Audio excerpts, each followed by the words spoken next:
আল্লাহ পাক বলেছেন, হে আদম সন্তান, আমরা কি আদম সন্তান না? হে আদম সন্তান, আমার ইবাদতের জন্য সময় বের করো।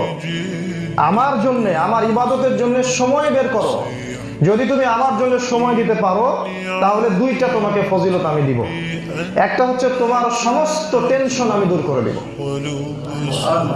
টেনশন বলে কিছু আপনার থাকবে না, এবং তোমার সমস্ত দারিদ্রতা আমি ঘুচিয়ে দিব। আর আল্লাহ পাক বলেছেন, ওয়াইল লাম তাফআল, তুমি যদি এটা না করো, আমার জন্য সময় না দাও, আমার ইবাদতের জন্য সময় বের করতে না পারো, তাহলে তোমার দুই হাতকে আমি ব্যস্ততা দিয়ে ভরে দিব। এটা আল্লাহর গজব।